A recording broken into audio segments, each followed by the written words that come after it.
En développement personnel, il n'est pas préférable d'avoir de la pitié pour quelqu'un, de juger quelqu'un négativement ou même d'admirer trop. C'est-à-dire, quand on aime quelque chose chez une personne, on dit ah, c'est génial, la personne, admettons, elle a une belle maison.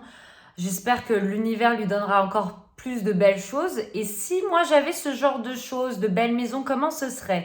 En fait, il faut le formuler comme ça, il faut poser des questions à l'univers en fait.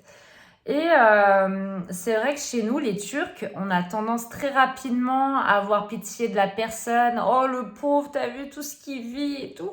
Et en fait, au final, ça nous arrive. Je l'ai expérimenté. Je n'avais pas encore pris des cours de développement personnel.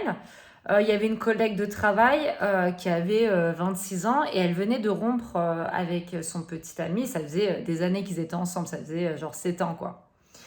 Et au final, je me dis, vraiment, je ne lui dis pas directement, mais j'ai cette idée malheureusement qui m'est arrivée à ce moment-là. Moi, j'étais en couple à cette période-là. Et je me dis, oh la pauvre, elle a 26 ans, elle vient de rompre.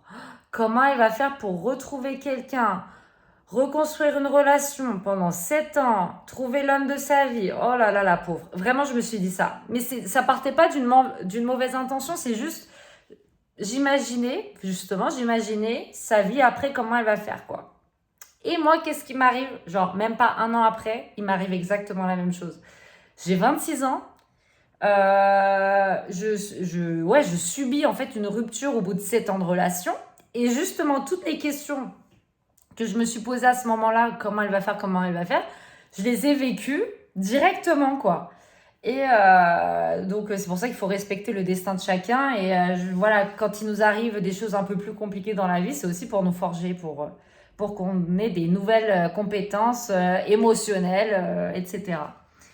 Et même le fait, voilà, d'avoir une critique négative, oh, comment il a pu tromper son mari, des choses comme ça.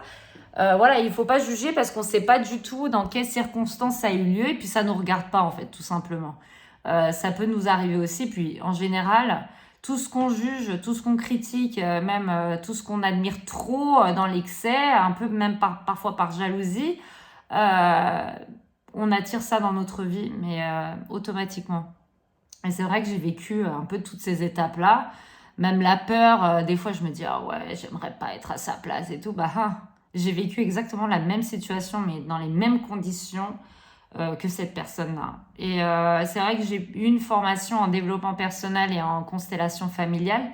Et on nous alerte énormément là-dessus. C'est pour ça que voilà, quand je retrouve des amis aujourd'hui, je ne dis rien parce que c'est souvent, malheureusement, on parle dans le dos de tout le monde et c'est...